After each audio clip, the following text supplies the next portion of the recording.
All right, so we are continuing our Sunday school lessons looking at the genealogy of Jesus, actually mapping Jesus.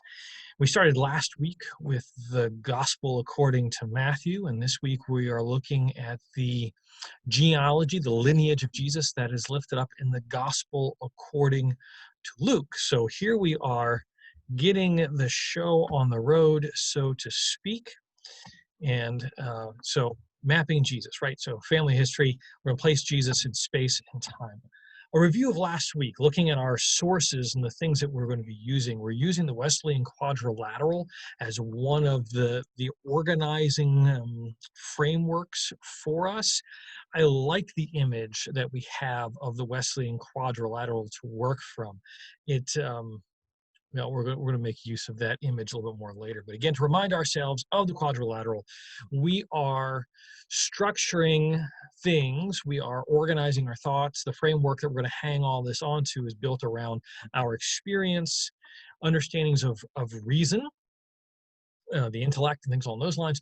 The tradition, so this, you know, the canon closes, the Bible is defined in the 300s CE, and then we've got, 1700-ish years of tradition interpretation, not to mention all the tradition interpretation that occurs before the canon is closed. That's important. Thousands of years, in some cases, of tradition. And then the scripture itself, the actual canon, the Bible that we have, Hebrew Bible, Christian Testament, however we want to refer to it.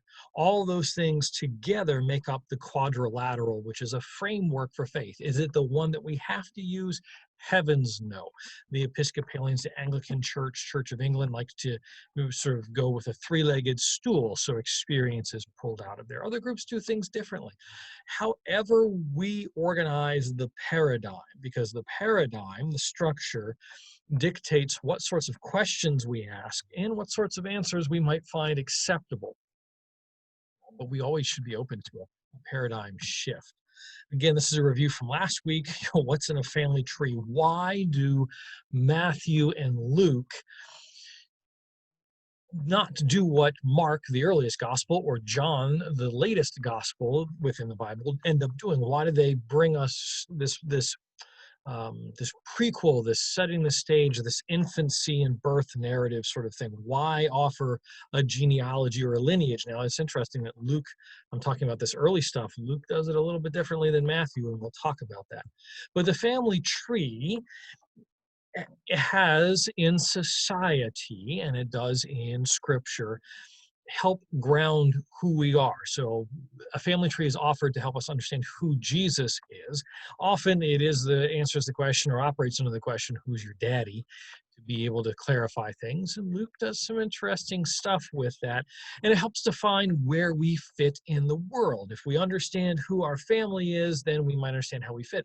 And if all of this is indeed still accurate, right? If cultures still operate this way, we can see or imagine how jarring it is for individuals that are disconnected from family, whether it is by by choice, by circumstance, whatever it may be.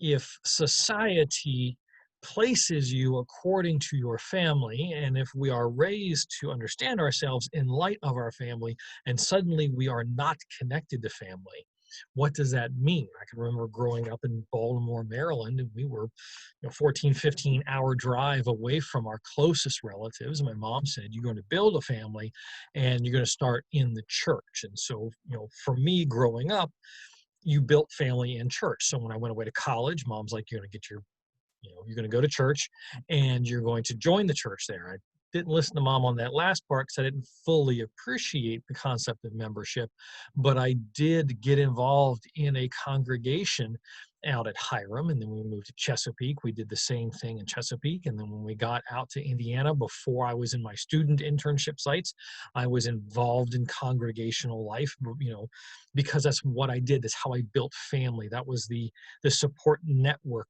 for me. It helped place me in the world. It was, in a lot of ways, exactly what Jesus envisioned and what he was doing in the Gospels. It's not all about kinship, right? So let's look at Luke's mapping of Jesus. The location of the genealogy reveals some things. I said that Luke does some interesting stuff because I kept talking about the prequel, the infancy. Matthew does this, right? Matthew puts the genealogy at the very beginning, chapter 1, pretty much right out of the gate. We get a lineage of Jesus. Luke is going to give us a lineage, a more comprehensive lineage, but Luke moves it. The gospel writer moves it. And that reveals some things for us to get into. So it's not at the beginning of the text, this family line. Instead, Luke puts it in, I believe, the 3rd chapter, after the baptism and before the temptation. Okay? That means something. That changes the way we view the family and what is the point of the lineage and what is Luke doing with the lineage. When we tell stories and how we tell stories impacts the way that we understand or others understand the stories. The things that we choose to put in certain places, even if we choose to tell it in a strict chronological order, which is often how my mind operates, but not always. It does jump around like a monkey, if I might quote the play. So the way that we choose to order the story, the narrative, as we tell it, impacts things. Where do we decide we got to double back to clarify something? Where do we make a jump? All of a sudden Jesus is 12 years old in the temple, and then all of a sudden he's 30 years old at the Jordan. Why are we making these leaps? Why, after being baptized, before going into the wilderness or recounting the wilderness, when we understand that these two events are back to back, Jesus is baptized and immediately he goes into the wilderness, and yet Luke takes those stories and separates them to give us this very long family lineage. There's stuff going on with that. And why does Luke go back all the way to the very beginning? Remember, in Matthew, we go back to Abraham, and Abraham is an important figure. That is the sort of the pin that we put in to mark the beginning of God's relationship with what will be the people Israel. So oftentimes that's sort of where Jewish history begins. Everything before that's like a prequel. It's pre-Jewish history. It's world history, so to speak, or it's God's history with the world, the story of God working with creation initially. But now we're in a place where Luke says it's not enough to go back to Abraham. We're going to go further back. That could be issues of audience, right? Matthew's gospel is understood to be very much connected to a strong Judeo-centric or culturally Jewish congregation, predominantly Jewish congregation. Luke's gospel is understood as being one that was for congregations that were a little bit more mixed or maybe even a little bit more Gentile in their feel. So maybe we want to go back a little bit further then. So there's the context of the congregation, the people we're telling the story to, right? Who we are talking to affects how we tell the story. When we tell stories to children, we might modulate our voices differently. We will use different vocabulary. There's certain subjects we might not get into, and there's other ones that we will drift toward. When we're talking to adults, the same sort of thing. If we're talking to our peers, let's say within our group, our peer group, who we all do the same work. We will use jargon. We will use shorthand. Those sorts of things. So who we're talking to affects this. But Luke is also doing some interesting theological things by going back to the beginning. And so if Luke does this, or since Luke does this, putting it in between baptism and the temptation, how does that affect our understanding of baptism, but also of the temptation itself? If we are all of a sudden, after Jesus is baptized, given a family tree that goes all the way back to God, are we now, is Luke suggesting that baptism is not as much a forgiveness of sins sort of thing, much like John the Baptist is preaching. And we're not setting that aside completely, by the way, but maybe we're not emphasizing as much. Maybe we're emphasizing a little bit more of baptism is a way of becoming part of the family. Baptism is being brought in to this line. And so when one is baptized and brought into the church, they are a sibling of Christ, a sib from another crib, so to speak. So let's consider these two gospels in conversation briefly. Here is a slide. I just found one online. I didn't cite it. I grabbed it. I'm going to mea culpa and say it's educational purposes. So, we're covered on copyright stuff. It's got an interesting theology to it. You see some dates if you really start sort of trying to sort of squint and see the smallest print that's in there. It's created with a certain theological understanding that we can use the genealogies and scripture to accurately date the earth. I do not ascribe to those theologies and understandings. I lean a little bit, a lot, completely in other directions, but this was one that had the lineages laid out in a way that we could look at very quickly.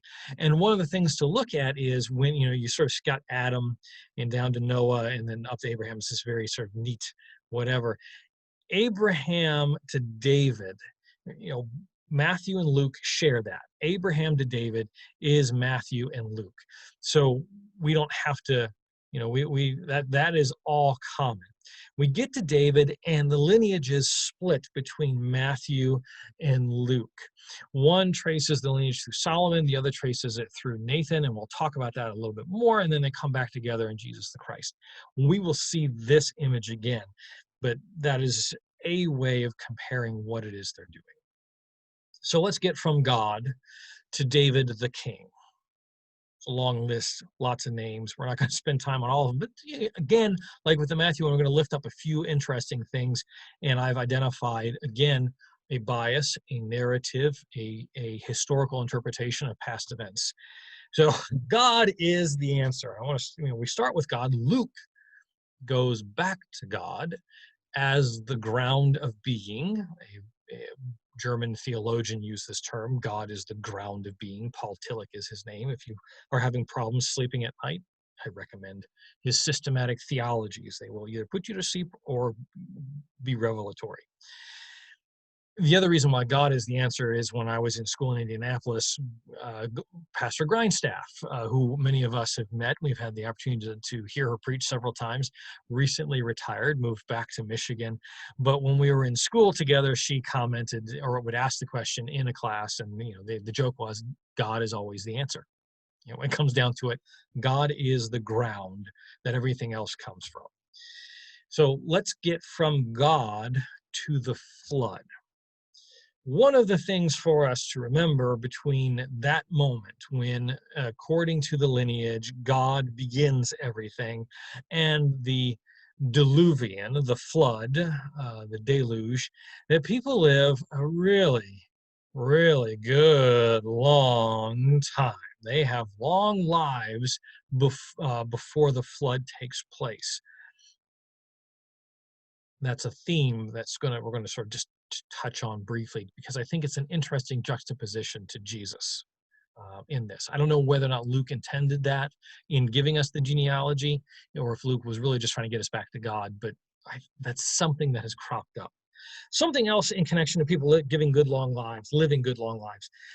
If you are interested in fiction, historical fiction, and you don't mind an earthy text, I recommend what I find personally very funny. I read it almost every Lent, the book Lamb by Christopher Moore.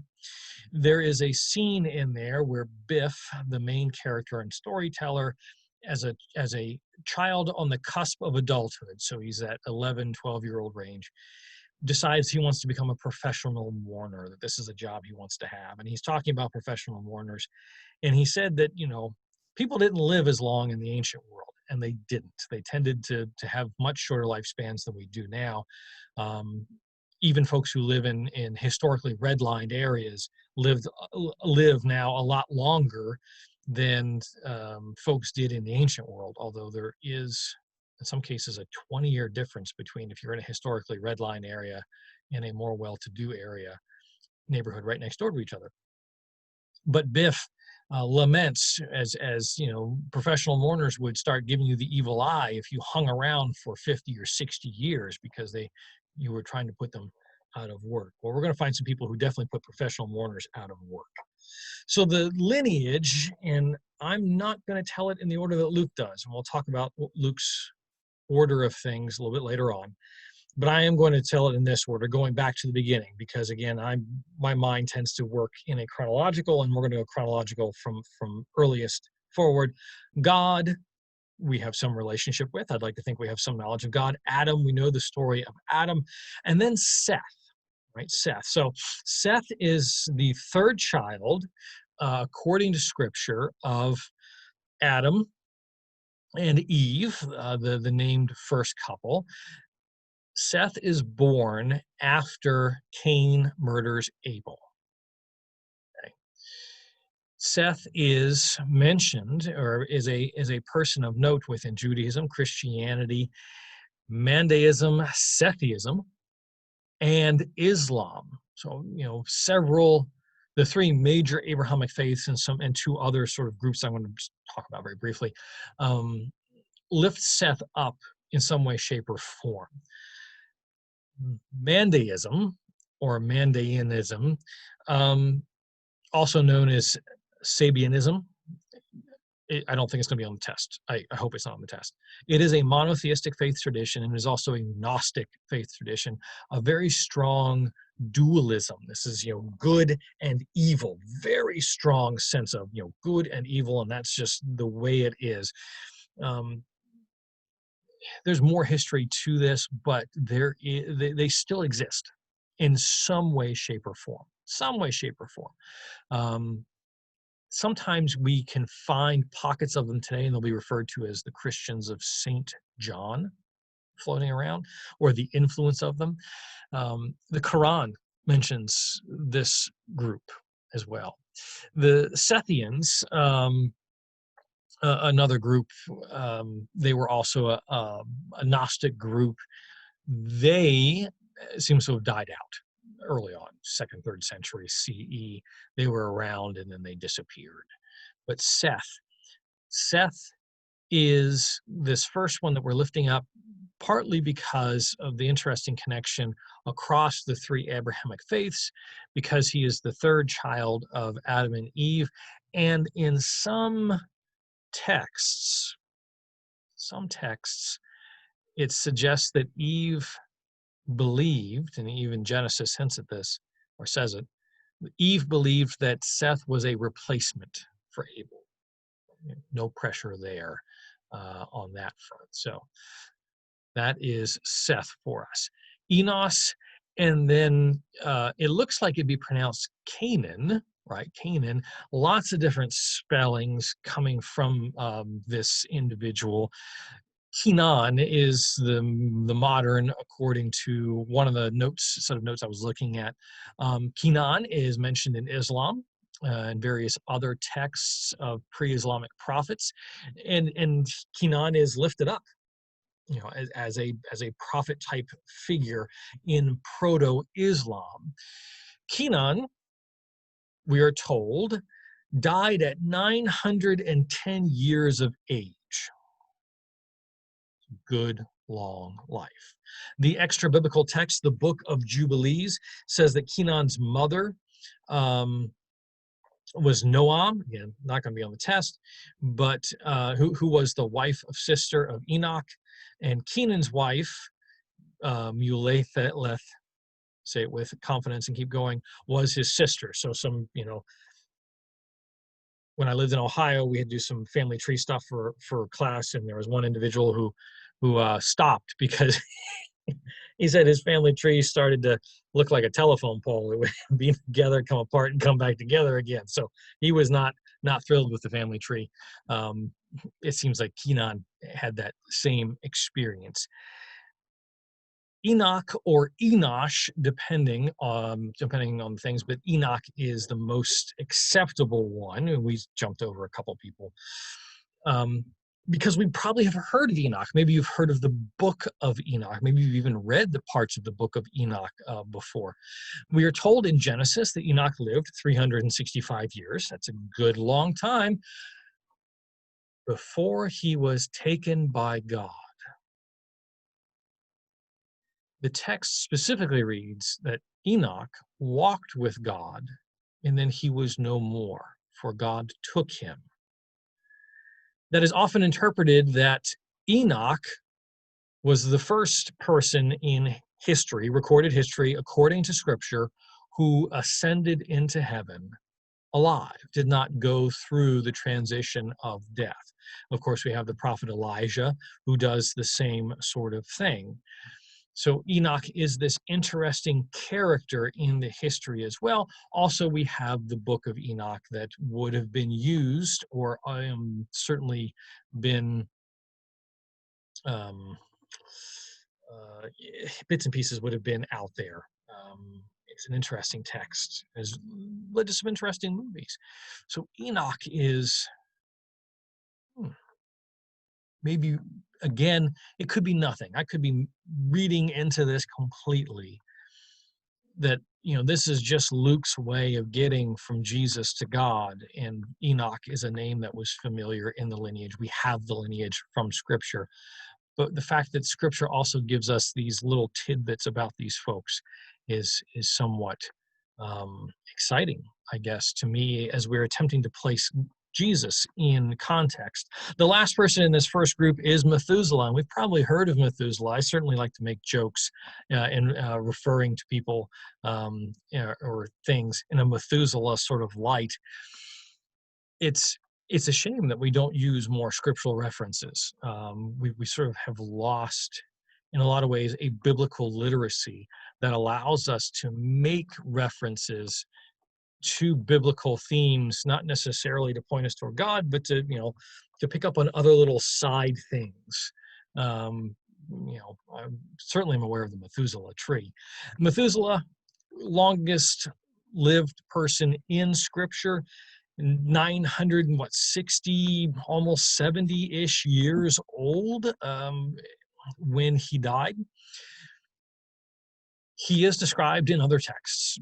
The book of Enoch describes Methuselah quite a bit. The book of Moses, extra biblical texts, tell us more about Enoch. But the biggest thing is he lived a really long time. I'm sure there's a bunch of professional mourners who really didn't like Methuselah. They just, generations of professional mourners that were following him around, just waiting for their chance to sing the song that they had made up to glorify God in the life that Enoch had, and the opportunity just never arose for them, if I'm to pick up on the theme from the book of Lamb. And then the flood happens. As we continue, we're now the post-Diluvian period, right? The flood occurs. Noah is in this line, by the way. I missed his name in the thing, skipped over him. But I want to pick up on Noah's son, or one of the sons of Noah, in both Hebrew Scripture, also mentioned in Islamic literature. So Shem, within Islamic literature, Shem is one of the believing sons of Noah. Apparently, there were some who didn't believe or behave as much. Shem is a prophet in Islamic literature in his own right, in that he was a prophet in the line of his father. Now, I often don't think of Noah as a prophet, but Noah did do prophetic things. He received a message from God that was to be given to the world. Noah did, and he did. He proclaimed it, and the world did what the world often seems to do with prophets, and that is ignore. So Shem is a post-flood individual with Noah connections, Noah covenant connections. Remember the Noah covenant, the rainbow in the sky. And he is someone who was, considered a person of faith and things along those lines. Jumping ahead to Phalec, which depending on the scripture, the translation of scripture you're reading might be written a little bit differently. You may see Phaleg with a G at the end. Phalec, again, lived a good long life, 300, almost 40 years. Phalec's son, Ragau, not Ragu, Ragau, was born when Phaleg was 130 years old. Now, there was a peer when I lived in North Carolina who he and his spouse had their second child when they were in their early to mid 40s. And when he told us, we celebrated. When he told the clergy group that they were expecting a child, we all celebrated with him, and we started calling him Father Abraham. I was at the front of the line calling him Father Abraham, and we all got a good laugh out of it. It was funny to make that sort of biblical joke. And then, a handful of months later, I'm sitting in the group, and they ask how things are going, and I look at him, and I say, all right, Anthony, get ready, because we're expecting a child. And he just he just stared at me slack jaw and smiled, just grinned from ear to ear. Everyone else got a kick out of it, because here I had been giving him so much grief, calling him Father Abraham for having a child in early to mid 40s, and I found myself in the same boat. Both of us incredibly blessed and fortunate, and we were able to laugh and have a good time. Phaleg, or Phaleg, or Peleg, some translations, was 130 according to the text when when a child was born to him. There were other children as well, some earlier, some later, but still 130 when a kid comes along. He lived to be 239, 240 according to the book of Genesis, around for a good long time. So when I said, I gave you two different dates. Interestingly, so I gave you two different dates, right? 340-ish and 240-ish. I need to pay better attention than my notes. I'm going like three different screens here. We've talked about the Septuagint, the Greek translation of Hebrew Bible. Within the Septuagint, in the translation sometimes, or any translation or any copying of scripture, sometimes we find differences. A good resource for considering those differences is a book written by, I'm going to draw a blank on his name now, and I don't know if I'll be able to see a book real quick to be able to pull it out. He is a scholar of religious history at UNC Chapel Hill. Bart Ehrman, there it is. It came to mind. He read an excellent. He's written several excellent texts. Can be challenging in some ways because of where he comes from and his personal bias. But he wrote one misquoting Jesus, and he's done a couple other ones, talking about, as we go through and look at, because we don't have the originals, we have later copies of all Scripture, looking at the differences and some of the discrepancies that are in them, just like the dates I gave for the age of Phaleg. Some of them are just accidents, right? When we're hand copying things, sometimes we make mistakes. It's playing the game of telephone.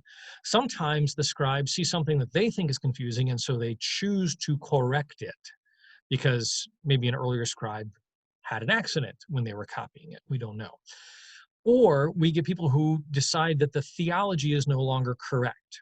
So an example of this is in Paul's writings. As I go off on the tangent now, down the rabbit hole, follow with me.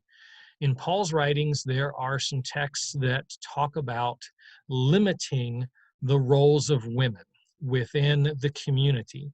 And those texts come directly up against other places in Paul's writings that say, you know what, I've got women who are in leadership. I'm grateful for them doing things. There are women who are running churches, who are evangelizing, who are, prophets and doing all these things. And we now have these two texts that are in tension. Paul says, I don't let women speak. I don't let women teach. Women should only, if they have a question, they should go home and ask their husbands. And we have the text there, Paul says, I've got women, awesome women in leadership going out, doing the work of Christ.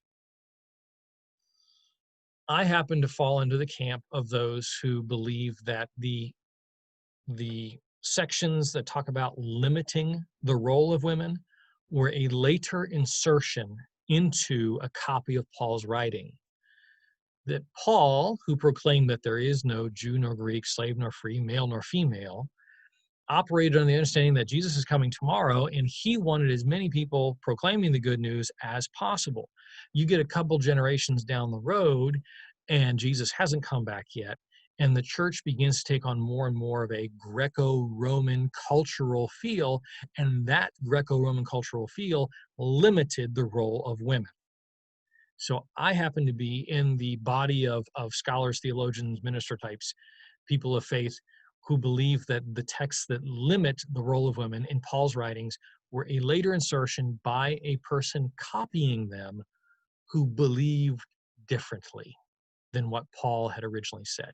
So when we get the texts, like I said, we can get sort of mistakes that are made. We can get sort of attempts at corrections. Sometimes Bart Ehrman talks about there's notes on the side that someone decides need to be in the text, and then someone else later on says, we got to take them back out again. It can be a bit of a jumble. So again, I recommend Bart Ehrman's stuff.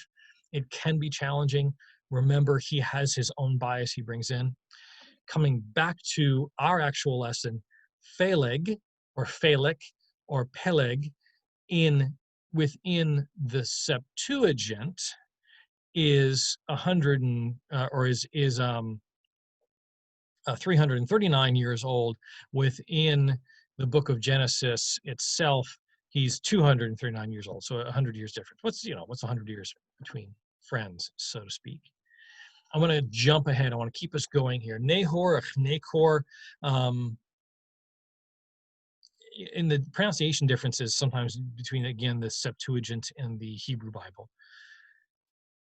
I'm only lifting him up because we're continuing the thread that he lived a good long time. 148 years, it is said within Scripture. So again, another person who lived a really, really long time within the line. And then we get some names that we're starting to find familiar for us, right? Names that we can sort of track. And notice that there's a group that's missing versus Matthew's gospel. But we do see, getting us to King David in here, names that we're used to seeing, people that we're used to seeing. So let's get now from King David to Jesus himself. Nathan. Nathan is an important point for us. And if we can remember the picture that was earlier in this lesson, and we'll be coming back again if we can't remember it, Nathan is the split off. So David had a lot of kids.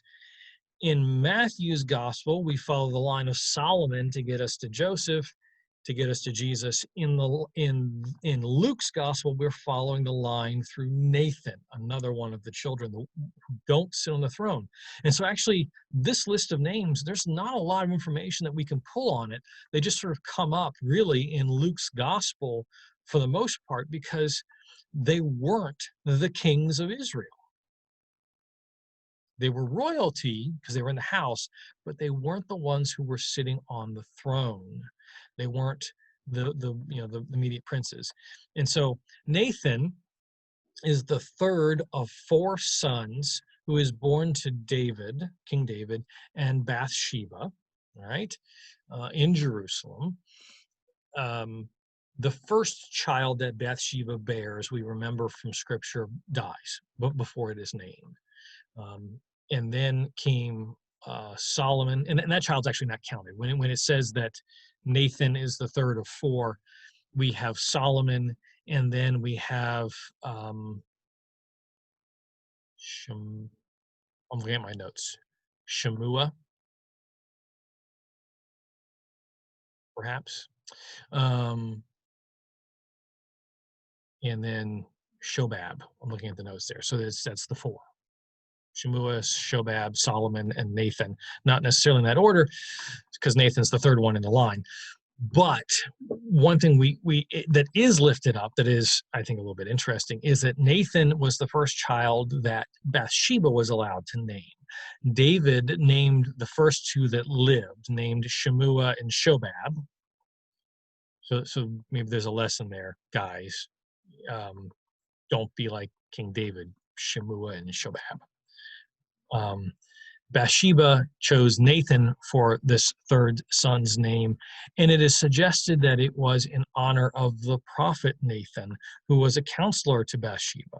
And if we remember, it was the prophet Nathan who dressed David down for having Bathsheba's first husband, Uriah the Hittite, killed. And we remember that in Matthew's gospel, that is how Bathsheba is identified. Unlike the other women in Matthew's gospel who are named in Jesus' lineage, she is called Uriah's wife.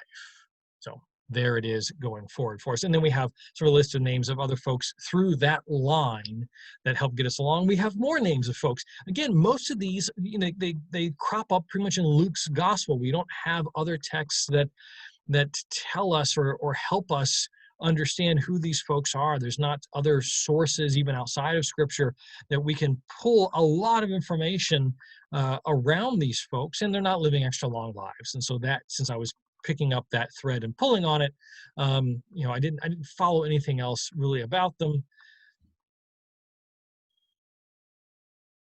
And then here's the final generations: Heli or Heli, and then Joseph, the purported daddy, and then Jesus himself. So there it is. We've run the lineage.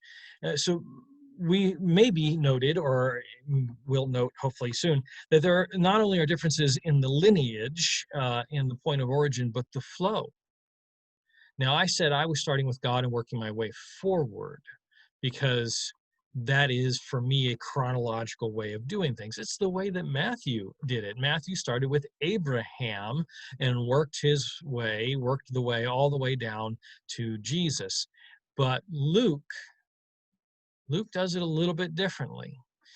So there's the list of the names. If you really want to sort of go through and look at it, there it is. But Jesus was about 30 years old when he began his work, right after the baptism, but before the telling of the story of the temptation. And we get the lineage here in Luke. Jesus was the son, as was thought, of Joseph, the son of Heli or Heli or something along those lines, right? And then we get the list all the way back to God. So Luke starts with the immediate, in the moment, and then tracks us all the way back to God, whereas Matthew started with Abraham and brought us up to the moment with Jesus, the birth of Jesus, being told. And so the lineages themselves, the placements and the orders are doing things a little bit differently. Luke here is emphasizing after the baptism, not that it wasn't the case beforehand, but after the baptism, because that's an important theological idea for us later as we celebrate baptism, that Jesus is the Son of God, is connected to God in this way, there's a direct genealogical link to the divine.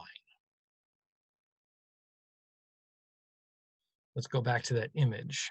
And we can maybe see that a little bit, right? So we have Jesus, the Christ here, and then we have Matthew's lineage going back to David and then back to Abraham. And that's where Matthew starts here and actually goes forward. Luke starts here and traces back and then back further and then back further and then back all the way to the beginning. But do you see something very different right over, and I don't know if you actually see my cursor floating around or not, but right by where it says Jesus the Christ and gives us the years of Jesus's life. Interesting note, 5 BCE, because we actually think Jesus was born earlier than what was first understood when the dating system came into being. It says Mary and then Eli. That is an important difference. In Luke's gospel, Not a single woman is mentioned. And yet, when Luke tells the story of the birth, it's all about the ladies. Really, it is. We have the men being involved, but it is a story that revolves especially around John's mother and Mary. Those two women are just vital to what's going on. And we have other women throughout Luke's gospel. But the lineage that Luke draws is only through men. Only through men. Matthew includes 5 women in the lineage of Jesus and telling the story. It's women who were sort of spouses of someone. It is a cultural thing, it's patriarchy, but it reveals some other stuff. And yet, when we are telling the story, this particular image that I'm using and lots of other ones that are out there draws Luke's lineage through Mary. Why are we doing this? Well, there's actually scholars have come up with lots of different theories. One theory is that one of these lineages is wrong, just flat out wrong. I mean, if you're gonna say one's wrong, 2 could be wrong. It's another possibility is that both lineages are correct, but one is a royal lineage. It goes through the seated king, Matthew's, and the other is a physical lineage, the one that goes through Nathan, a little bit more of a physical lineage. I don't quite understand the argument well enough to talk about it, but that was one that was lifted up. Another possibility is that, as one commentary put it, Joseph has 2 dads. Now, that in today's context, that has a whole different meaning. But one of the things that we see is, there's issues of levirate marriage and things along those lines. It is possible. This individual, this theologian, is arguing that it is possible that Mary had no brothers, right, to carry on the family. So when Joseph married Mary, Mary's father adopted Joseph, giving Joseph 2 fathers and 2 lineages.